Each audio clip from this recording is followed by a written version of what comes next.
नमस्कार। हाल ही में ना एक वीडियो काफी वायरल हुआ। आपने शायद देखा हो।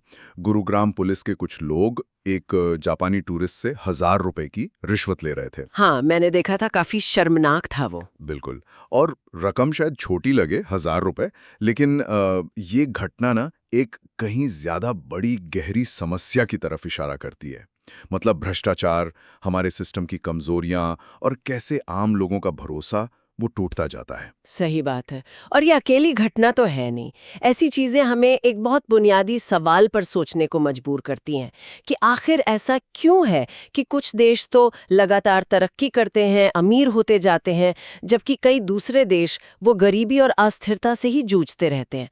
क्या वजह है इसकी? बिल्कुल सही पॉइंट उठाया आपने। और इसी मुश्किल सवाल का जवाब ढूंढने की एक बहुत अहम कोशिश है डेरोन एसमोग्लू और जेम्स रॉबिन्सन की किताब व्हाई नेशंस फेल। काफी मशहूर किताब है ये। हाँ, काफी चर्चित रही है। तो आज हम इसी किताब के जो कोर आइडियाज हैं उन पर आधारित एक एनालिसिस, जिसका टाइटल है राष्ट्रों की विफलता और समावेशी संस्थाएं, एक विवेचना, उसके कुछ हिस्सों पर बात करेंगे। हाँ, तो आज हमारी बातचीत का मकसद यही है कि इस किताब का जो सेंट्रल आइडिया है, इंस्टीट्यूशंस यानी संस्थाओं की भूमिका, उसे ठीक से समझें। और फिर ये देखें कि ये विचार, ये आइडियाज गुरुग्राम जैसी घटनाओं से कैसे जुड़ते हैं और भारत जैसे देश के विकास के लिए कितने रेलेवेंट हैं। बिल्कुल। चलिए शुरू करते हैं। तो वाई नेशंस फेल का जो सबसे अहम और कह सकते हैं कि क्रांतिकारी तर्क है, वो ये है कि किसी देश की सफलता या विफलता का कारण उसका भूगोल या मौसम या प्राकृतिक संसाधन या सिर्फ संस्कृति नहीं है। हम्म। जो डिसाइसिव फैक्टर है वो है वहां की राजनीतिक और आर्थिक संस्थाएं, मतलब इंस्टीट्यूशंस। हाँ, ये बड़ा दावा है, तो इसको थोड़ा और समझते हैं। चलिए इसको थोड़ा समझते हैं। आप बताइए ये संस्थाएं क्या हैं और किताब इन्हें कैसे देखती है। बिल्कुल। देखिए, किताब ना मोटे तौर पे दो तरह की संस्थाओं में फर्क करती है। पहली है इंक्लूसिव इंस्टीट्यूशंस। इंक्लूसिव इंस्टीट्यूशंस यानी समावेशी संस्थाएं। हाँ, समावेशी संस्थाएं।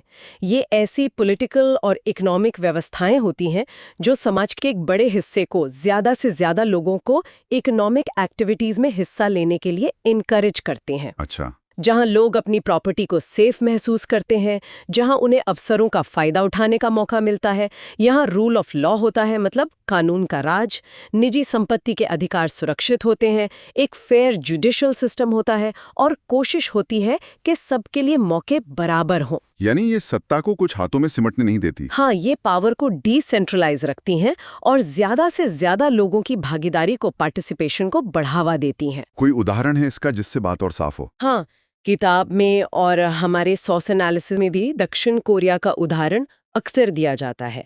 देखिए, 1950s में जब कोरियन वॉर खत्म हुआ तो दक्षिण कोरिया बहुत गरीब देश था। लेकिन वहाँ की सरकार ने फिर एजुकेशन में बहुत इन्वेस्ट किया, प्राइवेट प्रॉपर्टी राइट्स को प्रोटेक्ट किया, एक्सपोर्ट वाली इंडस्ट्रीज को बढ़ावा दिया और धीरे धीरे ज्यादा डेमोक्रेटिक इंस्टीट्यूशंस अपनाए। अच्छा। तो इन इंक्लूसिव कदमों से क्या हुआ कि आम नागरिकों को मेहनत करने, नया सोचने, इनोवेट करने और देश की तरक्की में हिस्सेदार बनने का मौका मिला। और नतीजा हम सब जानते हैं, आज साउथ कोरिया एक डेवलप्ड और अमीर देश है। ये तो हुई समावेशी संस्थाओं की बात। अब दूसरी तरह की संस्थाएं कौन सी हैं जिनका जिक्र किताब करती है। दूसरी है एक्सट्रैक्टिव इंस्टीट्यूशंस। एक्सट्रैक्टिव यानी शोषक संस्थाएं। हाँ, शोषक संस्थाएं ये समावेशी संस्थाओं के बिल्कुल उलट होती हैं। यहाँ क्या होता है कि पॉलिटिकल और इकोनॉमिक पावर यानी सत्ता और संसाधन समाज के एक छोटे से गुट, एक एलीट वर्ग के हाथों में होती है। ओके। और इन संस्थाओं का मेन पर्पस ही यही होता है कि देश के रिसोर्सेज और आम लोगों की मेहनत का शोषण करके, उसे एक्सट्रैक्ट करके उस छोटे से सत्ताधारी गुट को और अमीर और ताकतवर बनाया जाए। मतलब सिस्टम ही ऐसा बनाया जाता है। बिल्कुल। यहाँ कानून का इस्तेमाल भी अक्सर आम लोगों को कंट्रोल करने और उस एलीट वर्ग के फायदे के लिए होता है। अवसरों की कमी होती है, इनोवेशन को दबाया जाता है, क्योंकि उससे सत्ता का जो बैलेंस है वो बिगड़ने का डर रहता है। इसका भी कोई उदाहरण है हमारे पास समझने के लिए। स्रोत में उत्तर कोरिया का उदाहरण दिया गया है।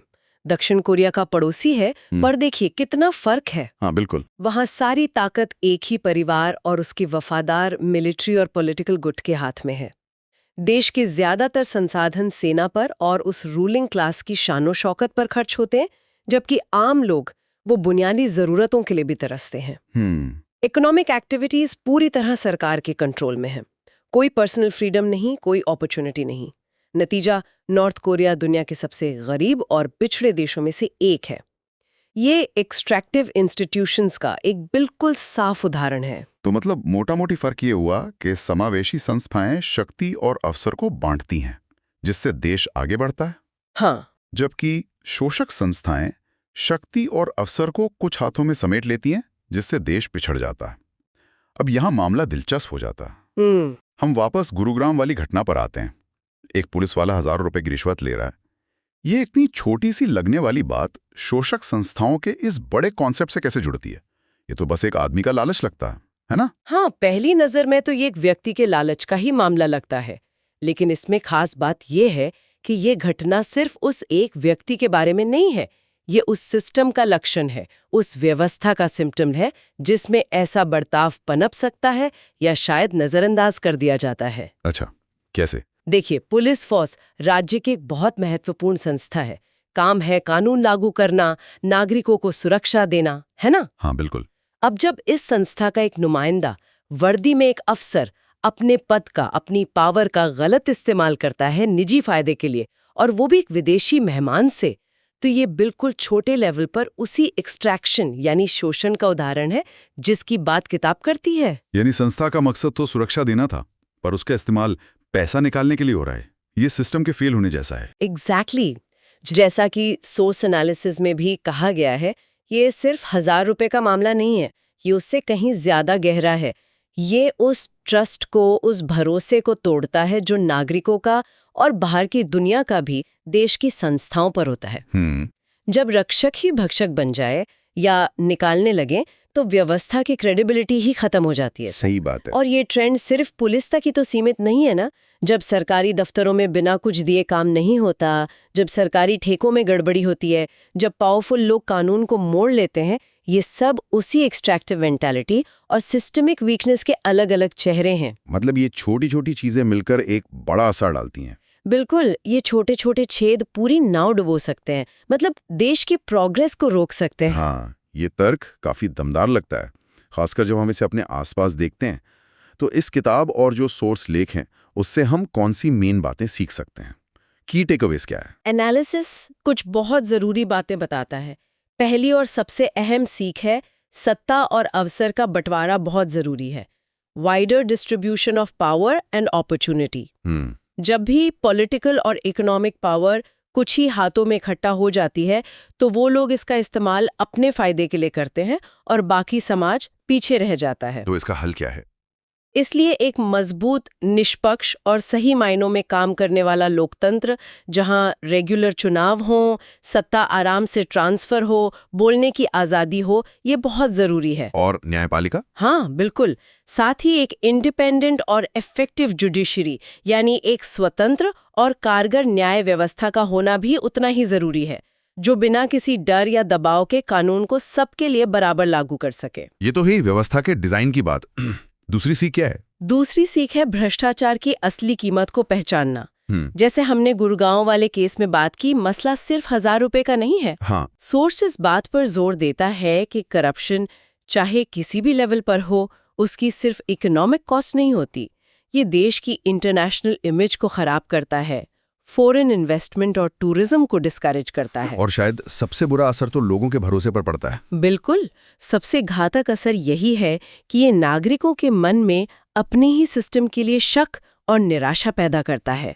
ये सोच मजबूत होती है कि ईमानदारी से तो कुछ होगा नहीं, आगे बढ़ने के लिए या तो सिस्टम का हिस्सा बनो या उसे तोड़ो मरोड़ो। ये वाकई बहुत गंभीर बात है। और तीसरी मुख्य सीख ये है कि टिकाऊ लॉन्ग टर्म इकोनॉमिक डेवलपमेंट सिर्फ और सिर्फ इंक्लूसिव इंस्टीट्यूशंस के आधार पर ही हो सकता है। अच्छा, शोषक संस्थाओं से विकास नहीं हो सकता।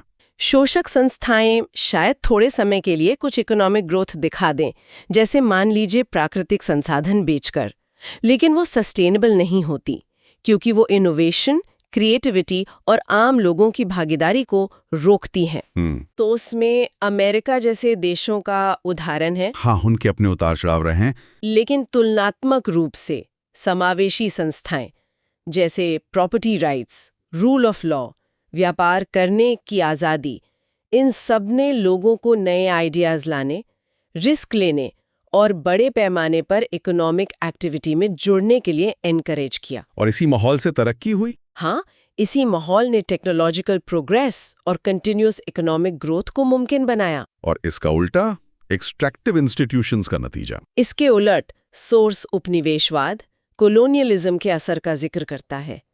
जिन देशों में औपनिवेशिक ताकतों ने सिर्फ संसाधन लूटने के लिए एक्सट्रैक्टिव इंस्टीट्यूशंस बनाए, जैसे कॉन्गो में बेल्जियम ने किया या कई और अफ्रीकी एशियाई देशों में हुआ, वो देश आज़ादी के बाद भी दशकों तक गरीबी, अस्थिरता, सिविल वॉर से जूझते रहे। ऐसा क्यों? क्योंकि उन्हें विरासत में ही ऐसी संस्थाएं मिलीं जो शोषण के लिए बनी थीं, विकास के लिए नहीं। और उन संस्थाओं को बदलना बहुत मुश्किल और लंबा काम साबित हुआ। ये सारे पॉइंट्स बहुत साफ तौर पर इंस्टीट्यूशंस के इम्पोर्टेंस को दिखाते हैं। तो सवाल ये उठता है कि भारत के लिए इसके क्या मायने हैं?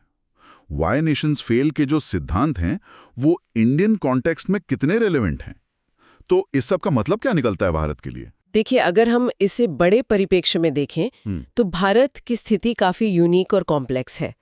जैसा कि सोर्स एनालिसिस भी मानता है, भारत बेशक दुनिया का सबसे बड़ा लोकतंत्र है। हाँ। हमारे पास एक बहुत अच्छा, डिटेल्ड और प्रोग्रेसिव संविधान है, रेगुलर चुनाव होते हैं, पावर ट्रांसफर होता है, एक इंडिपेंडेंट जुडिशरी है और भी कई संस्थाएं हैं जो कागज पर देखें तो काफी हद तक इंक्लूसिव लगती हैं। लेकिन कागज पर लगना और जमीन पर होना, इसमें फर्क है शायद? बिल्कुल, और यहीं पर सोर्स हमारा ध्यान खींचता है। असली इशू अक्सर थ्योरी में नहीं बल्कि इम्प्लीमेंटेशन में आता है।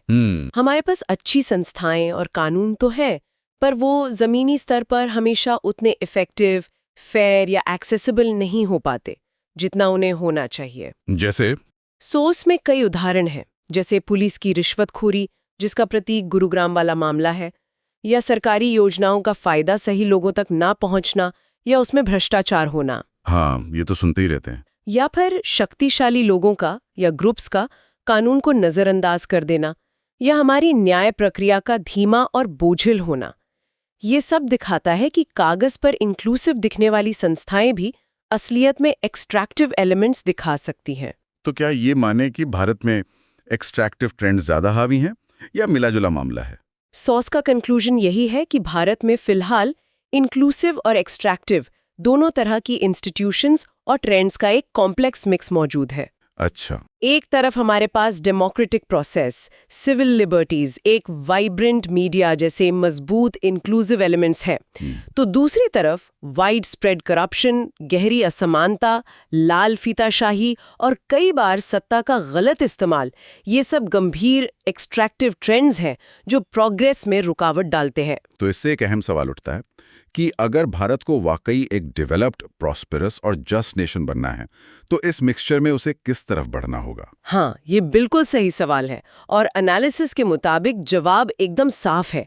भारत को अपनी संस्थाओं को लगातार, कॉन्शियसली और ज्यादा इंक्लूसिव बनाने की दिशा में काम करना होगा।